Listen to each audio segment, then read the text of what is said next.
Komið blessuð. Já, hann margt búinn að gera hvíti máfurinn sem ætlar að vera hjá okkur í dag.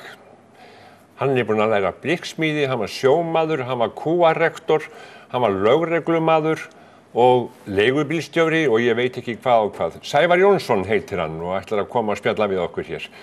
Verið velkomin að koma með.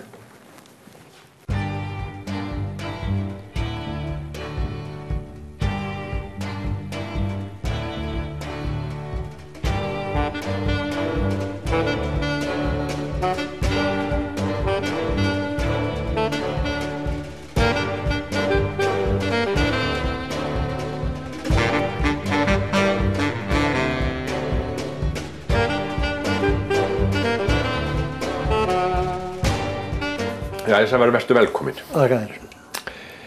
Já, ég veit svo sem ekkert alveg hvar ég ætla að byrja, en þú ert komin á eftirlaun.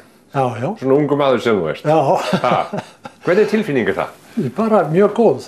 Ég bara, það er engin, það er ekkert slæmt við það finnst mér, það er bara ljómandi gott. En hvernig hugsar þú aldurinn sjálfur?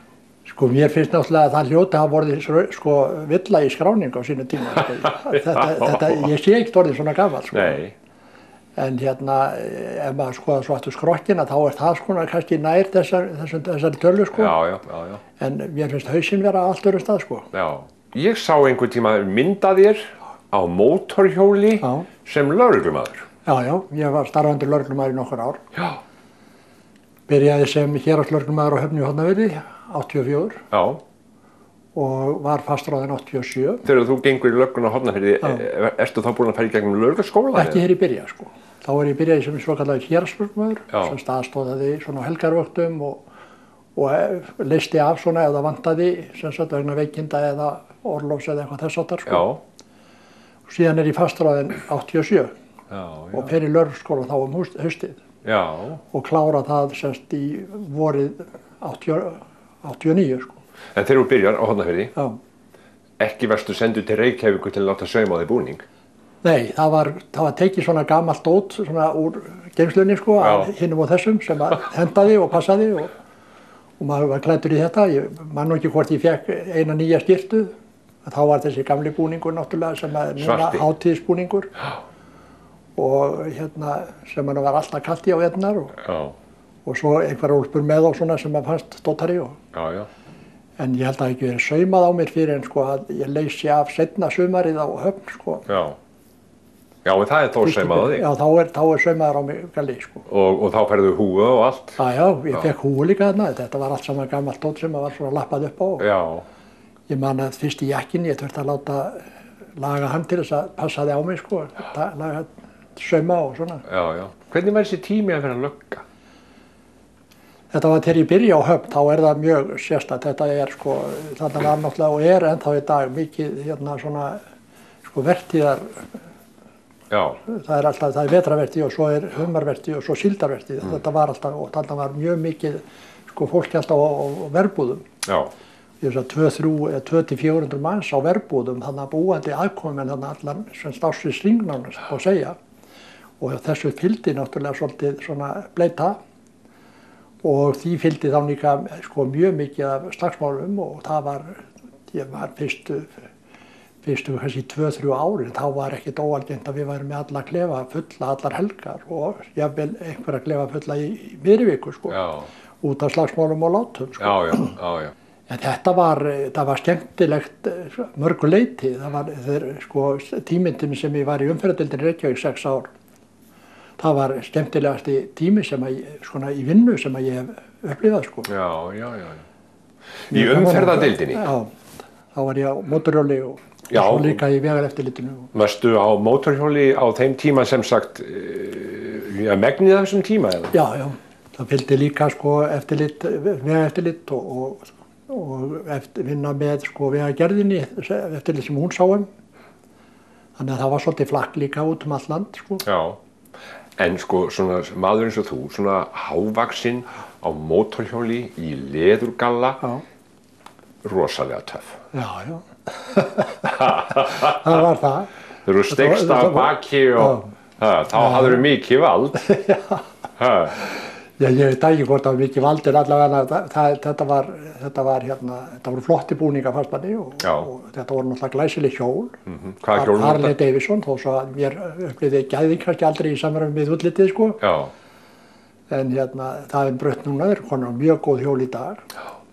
Frábær vinnuhjól og sem að, en Harleyin var svona, þetta þótti flott og menn gátt ekki hugsa sér nokkuð skapalund annað. Þannig í Reykjavík heldur en Harley Davidson og Volvo sem bíla. Já.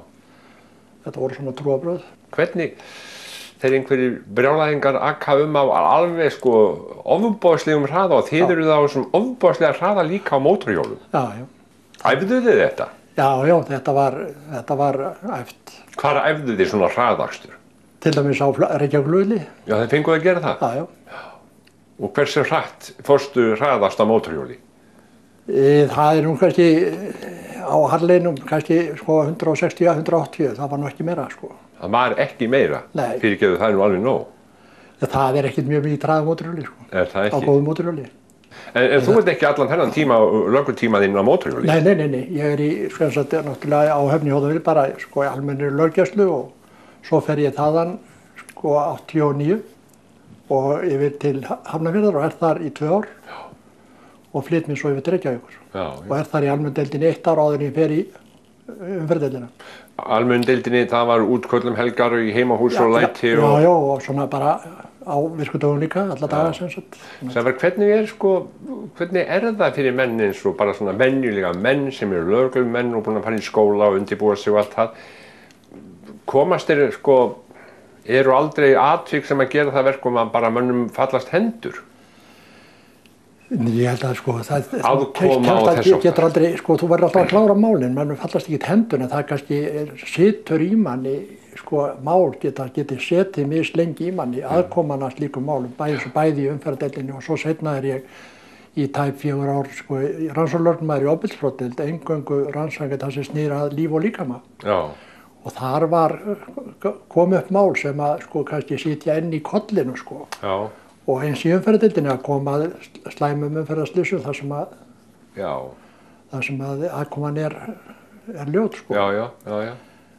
En menn verða að fara í þetta? Já, þú verður að klára dæmið, þú verður að klára verkefnið og það þýðir ekkert að hengja haus yfir því eða labba í burtu. En kom það fyrir að menn bara treystu sér ekki? Nei, það ekki, þú bara ert sendur í verkefnið og þú verður bara að vinna verkefnið sem að uppgefur, það er ekkert flóknara en það.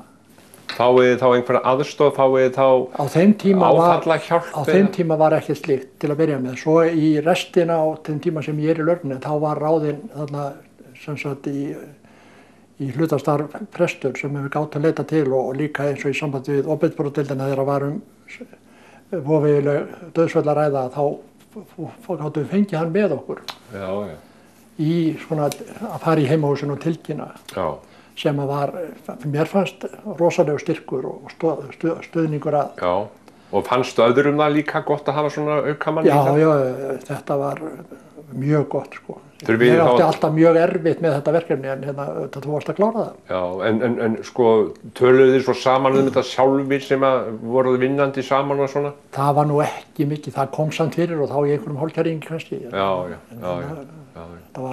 En kemur þetta upp í hugaðinn enn í dag? Sumi verkefnin voru það sæðlis, þau geta komið upp. Já. Þú ert búin að gera ýmislegt? Já, ég er búin að komið með mjög langan starfslista. Já. Það byrjaði sem kúasmæli í sveit og byrjaði 30 ára gamall, ég er í sveit öll sumur og ég er 30 ára gamall og byrjaði svona kannski þar svona sem, ég náttúrulega hafði því starf þá en svo fór maður fljótlega að þurfa að ná í, ég var á Skeiðsfossi í Fljótum, það var engar kýr þar, heldur bara örfáar, þetta var semst virkjunarstaður og þeir voru með nokkrar kindur bara og það var heyjað en svo þurfti maður að verja túnið og það var manns hlutverk, það var að passa upp á túnið, reka hesta og fjö úr túninu á sumrin og sækja mjólk upp á næsta sveitabæi og svo flytti ég mig og fer að Björk henni yfirli og var þar í sveit í 3 sumur og þá er maður komin í beljurnar og allt þetta. Þá var það kúadoktor? Já, þá var ég kúadoktor og svo að Björgum í Hörgárdal og svo þar sko síðasta sumari sem ég er í sveit, þá er ég 14 ára. Og fer svo sumarið eftir, þá er ég ásetti á Hardbak. Þá ertu komin úr sveitinni á síðutogara. Já. Pabbi var náttúrulega alltaf sjómaður og ég hafði nokkru sinnum farið með honum túra. Já, á síðutogara? Á síðutogara. Sem bara gutti? Já, ég held ég að farið fyrst, eitthvað 12 ára sko, á Nýfundnaland og... Hvað ertu að segja? Og siglingu fór ég með honum einu sinni til Grímsby og... Hvað gerði pabbi um borð? Hann var loftskeytamaður. Hver var hann? Jón Björnsson, hét hann. Já, og var hann loftskeytamaður þannig að þú hefur þá haft þannig allætti að þú hefur ekki sofið inn í messanum og því? Nei, ég ekki á þessum árum, ég ekki að sofa. Þú fyrst að sofa heim hjá pappa? Já, svo eftir þegar ég er ráðinn sem hásti þarna á Harbakka þá 15 ára, þá náttúrulega var maður bara fram í lúkar eins og aðrir áhorfnum meðlimir. eða hásetar. Já. Hvernig var þetta líf?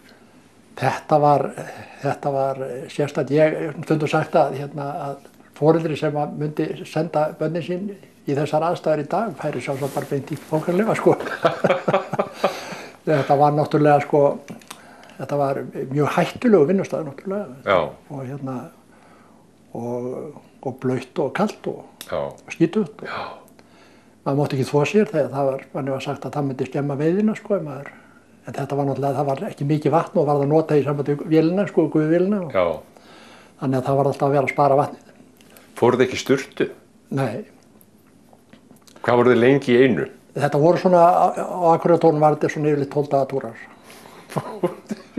Og fóruð þið ekki til sturtu? Nei, það var, ég man alltaf eftir því að undan staknum, við vorum þá í sjóstökkum og þegar fyrst í byrja þá vorum við bara með vinnuvettlinga, ekki með gúmívettlinga sko. Já.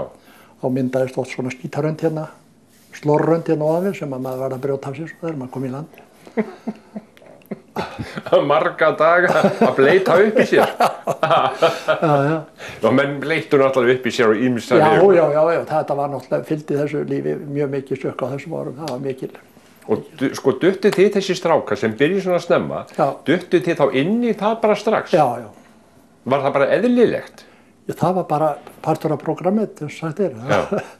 Í góðri bíómynd? Já. Þannig að þetta var svoleiðis bara. Þannig að þú fórst í þetta þá bara eins og aðrir? Já. Og fjall strax sko inn í þetta program. Það var sko ég strax og ég byrja að bræða áfengi þá réði ég ekkert við það dæmi sko. Já, þú bara dast alveg eins og maður segir dast bara í það? Já, og það hendaði mér ágætlega að vera á sjó sko. Já. Þannig að það, maður var þá út á sjó og var edrú meðan maður var út á sjó og svo var dottið í það bara þegar komið í land. Hvað sögðu mamma og pabbi? Með svona stráka? Þau voru náttúrulega alltaf að reyna að segja manni til en á þeim árum þá afgreiddi maður það á þann hátt að þeim kæmi þetta ekkert við, þetta væri mitt líf. Já, þú væri bara orðin fullorðin? Já, sko ég var alveg maður til að passa sjálf á mig og það þurfti engar áhyggjur að hafa, maður skildi það ekki fyrir mörgum ára setna fyrir að maður gerðist faðir sjálfur og aðstandandi hvaða líðan fylgir þessu sko, gagnvart sko fjölskyldunni. Að vera með svona einstakling í ættinni sko. Já. En það er nú sama, ég man nú eftir þér hér á Akureyri sko, það var nú aldrei neitt vesen í kringum þig. Nei, ég var nú róleita maður. En þrátt fyrir það sko, hvað ertu lengi þá í þessari rellu sko frá 15 ára, hvað ertu þá lengi? Ég var nú ekki nema fyrsta sumar, svo fer ég og áböðin og gamla manninum sko, þetta fannst ekki stefna í góða átt, þannig að hann vildi nú koma mér til að ég lærði meira. Já. Og þeirra tilengja þá fór ég og lærði blikksmíði. Þannig að þú ert blikksmiður? Já, og ég læri fer þarna að læra blikksmíði bara rétt eftir að ég 5 dögum eftir ég 16 ára og klára það þegar ég tæplega 20 sko. Já. Og en fer bara strax í beinu framhaldi, bara örfáum dögum eftir að ég tek sveinpróf þá er ég komin aftur út á sjó. Já, og hvernig skipi voru þá? Þá er ég á síðutogum aftur sko. Já, þeir eru ennþá? Já. Þú ert þá ekki safnað kannski miklu sparifé á þessum tíma? Nei, það var mjög lítið af því sko, það var, maður veit ekki hvað maður má segja í sjónvarpinu en sko, ég var einmitt að spekulera í því að þessum við tekjurnar, að hvernig sko, ég átti aldrei, maður var út á sjó, svo stoppaði maður sólarhring í landi kannski og ég átti aldrei krónu. hvernig fjölskyldufaðir fór að ég var spurður að ég mitt hvernig voru tekjurnar á þessu bátum eða skipum. Já. Og ég hugsaði með mig þær hafi ekki verið góðar því ég átti aldrei pening. En og hvernig fór að því að lifa sko fjölskyldufeður sko. Já. En það var náttúrulega bara vegna þess að maður bröðlaði bara og sukkaði það mikið. Já. Man eftir því sko, það var ekki markmið að eignast neina peninga sko. Nei, það biður leigubíla bara leið og sko skipin lögðu að. Það kom fyrir sem að maður var svo með þá til að skipið fór sko. Já, heilan sólarhring. Já. Það voru þið bara á einhverju strendir í. Já, það var svona sumrið, það var farið í Vaglaskóið eitthvað. Já. Þvælst eitthvað. Hvenær hættir þessu? Á tórunum eða? Nei, bara í þessu. Já, það bara strax 20 þá fer mér nú að langa til þess að komast út úr þessu og hætta þessu, en það svo ekki fyrir en 75 þegar ég 27 ára gamall að ég svona fer að gera eitthvað til þess að hætta. Já. En gekk illa og það svo ekki fyrir 80 að ég fer í svona meðferð hjá SA og næ þá svona smá tíma en dett svo aftur og tók þá við svona 6 ára martröði. 6 ár? Já. Að reyna sko að bæða að vera edrú og halda sér edrú og vera fullur og ekkert gekk náttúrulega. Nei. En síðan 87, í janúar 87, þá hef ég átt góða göngu. 87? Já, þannig að þetta svona fyrir að styttast í 29. árið. En hvernig var það þá, Sævar, þegar strákur eins og þú byrja svona snemma og svo lögga? Já, þeir grínuðust mikið með það gömlu félagarnir þegar ég var komin í lögregluna og Höfn í Hornafirði. Þeir vildu meina það að lögreglan þar heldur vilja hafa með sér heldur en á móti. Þess vegna hefðu við tekið mig inn í lögregluna. Já, en þetta er kannski orðið til þess að þú kannski skildir kringumstæður jafnvel betur. Já, auðvitað og ég upplifði náttúrulega hjá starffélögum mörgum svona fordóma gagnvart þeim sem áttu vandamál að stríða á þessa vegu. Já. Og þannig að auðvitað gat maður og gerði þá oft gat beitt sér til hjálpar og stuðnings við þá sem áttu við þessi vandamál að stríða. Já. Vegna sögunar, forsögunar. Já, ég meina allt er í hreinslubánkan. Já. En svo náttúrulega er ýmislegt annað sem þú hefur brasað. Hvað tók svo þarna við á þessum tíma? Svo fórst í vegaeftirlit? Já, ég sem sagt tek mér frí í löggunni, fer þá í þetta umferðareftirlit sem að fer starfsmaður þangað, umferðareftirlit sem Vegagerðin sá. Vegagerðin falið ákveðið eftirlit sem hún sinnti á þessum árum ásamt lögreglu. Og réði mig þar í 1 ár. Það voru svona saman í bíl og mæla þyngd og svona? En ég var þá komin að, ég var búinn að vera einstaka sinnum sem lögreglumaður með þessu starfsmönnum Vegagerðarinnar. En þarna réði ég mig sem eftirlitsmann hjá Vegagerðinni. Og eftir 1 ár þá er ég að fara að byrja aftur í lögreglunni en svona er beðinn að vera ár í viðbót. Og þá var hvernig þáttum og sem ég geri og ári seinna þarna sem 91 þá losna staða deildarstjóra þarna og ég hvattur til að sækja það sem ég gerði og konan eða fjölskyldan sagði ég brosti meira á þessu nýja stað heldur en að vera þannig á ofbeldisbrotdeildinni í lögreglunni. Og ég var deildarstjóri þar þangað til júlí 2013 þegar þetta er lagt niður hjá Vegagerðinni. Vegagerðin raunverulega lögð niður og deildin færist í Samgöngustofu. Já. Og þá ákvað ég að hætta en þeir fengu svo leyfi til að halda mig til áramóta 6 mánuði í viðbót. Já. Þannig að ég hætti þessu áramóti 2013 og 2014. Já, þá ertu eins og maður segir komin að upphafinu, þá ertu komin á aldur. Nei, ég er ekki alveg, nei. Ég átti bara ákveðin rétt þarna sem ég ákvaði að nýta mér og stíga bara út og leyfa nýjum mönnum að koma af stað og nýri stofnun að móta þetta starf eftir sínu höfði. Flestir hafa fjölskyldur á bakvið sig. Já. Hvernig er með þín fjölskyldumál? Ég er giftur og Elín Jóhanna Gunnarsdóttir og hún er frá Dalvík. Já. Og við erum búin að búa saman þarna síðan 87. Já. Það þarf góða konun til að fylgja löggu. Já, það þarf sterk bein. Já. Eins og konuna með sjómannunum. Já, til dæmis það. Já. Hún er búin að standa eins og klett við hliðina á mér alla tíð. Já. Hvað eigið af börnum? Við höfum engi börn saman en hún á 2 drengi og sem að annar var 5 ára og hinn 17 ára þegar ég kem inn í þeirra líf. Já. Og svo á ég 1 dreng sem er fæddur 74. Hvernig gengur samkomulagið? Það gengur rosalega vel, Já, er það? mjög fínt. Þannig að þú ert bara með stráka? Já. Hvernig gengur við strákana? Það gengur ljómandi vel. Hvað eru þeir að gera? Gunnar er starfandi hjá, sem er elstur þeirra, hann er fæddur 70. Gunnar, hann er sonur Elnar, hann er starfandi hjá Akureyrarbæ á svona sambýlum. Já. Og lærður rafvirki og fór svo í háskóla og lærði sálfræði og félagsfræði. Já. Kristinn er við nám í Reykjavík og keyrir leigubíl í hjáverkum. Já. Og hann er sem sagt með sambýliskonu og á einn dreng frá fyrir sambúð og er sem sagt með, hún á einn dreng líka. Gunnar á 4 börn og Valur minn sem var 41 árs núna í maí, sko, hann var eignast 41 árs gamalt barn. Já, hann var eignast sitt fyrsta barn og gaman. Það var að bætast í hópinn. Já. Yndislegu drengur og Óðinn Hrafn. En svo með áhugamál? Áhugamálin er náttúrulega, sko, flugið var alltaf áhugamál og ég lærði nú köfun á sínum tíma og var aðeins við það. Köfun líka? Já, og svo lærði ég að fljúga og byrjaði nú að læra að fljúga, sko, bara þegar ég er 15-16 ára á gamla köp hjá Tryggva Helga. Já. En togaði í og tók við og flaskan. Þannig að það var ekkert meira úr í þá. Nei. En svo fór ég í þetta aftur vorið 1980 og þá kláraði ég pakkan bara og 8 mánuðum að læra og bóklega og verklega. Já, enga frumnarspróf. Já, og keyptum nokkri félagar vél frá Bandaríkjunum. Já. Og flugið alltaf heillað mig og haft gaman að því, rosalega gaman að því. Flugstu mikið? Já, ég flög helling alveg. Á þessum tíma sem var ekki mjög mörg ár, þá flög ég 500 tíma. Það er fínt. Og bæði á þessari vél sem við áttum hérna og svo annari sem ég hafði aðgang að á fleiri vélum, sko. Af hverju fer ekki bara að fljúga aftur, svona ganni? Þetta er bara orðið allt annað dæmi í dag. Þetta er orðið svo dýrt og reglugerðar fargani í kringu þetta er orðið þannig að þetta er nánast að verða ógerlegt, finnst mér.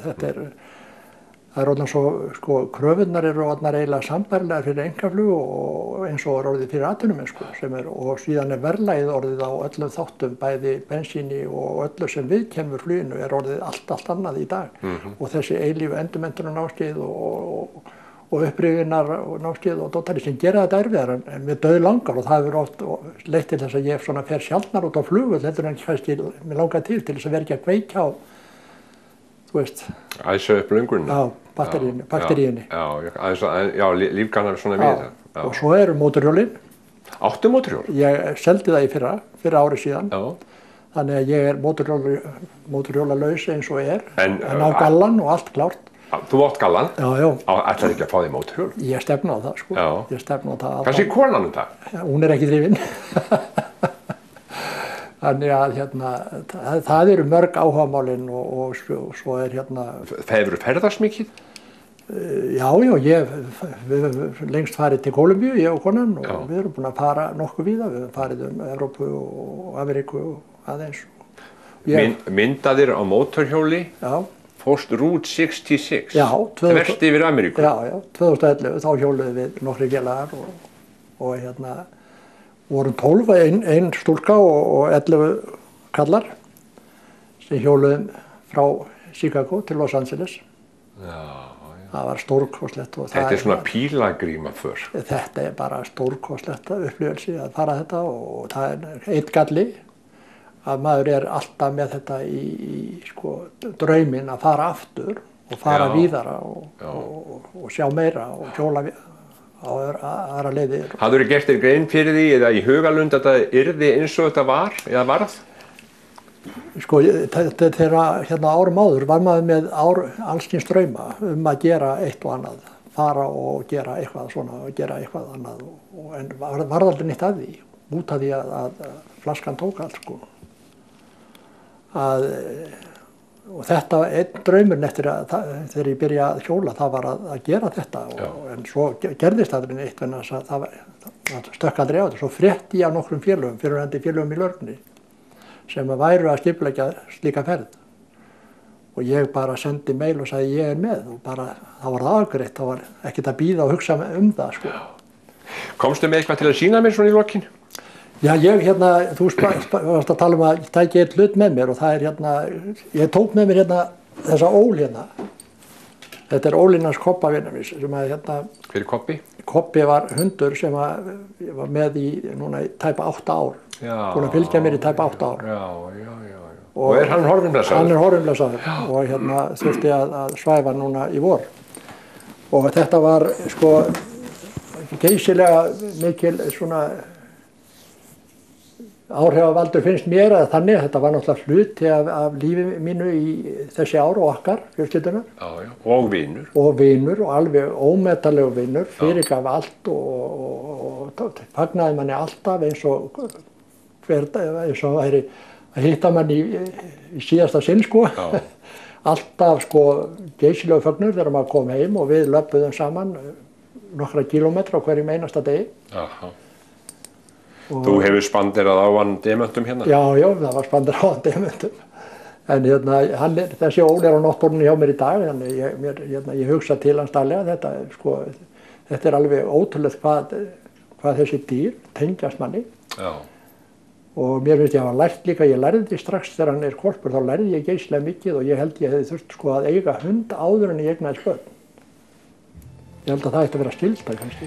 Já. Ég lærði sko svo mikið umburðarlyndi og að þú nærði engu fram nema með kærleika og væntumþykju og umburðarlyndi til þessum í uppeldinu. Já. Það reyndist mér best gagnvart honum. Við skulum ljúka svo þessu og myndinni. Já. Já, ég held að komið á okkar. Er það ekki? Jú, sýnist þú bara það er vinur. Gaman að spjalla við þig. I see skies of blue and clouds of white, the bright blessed day, the dark sacred night, and I think to myself,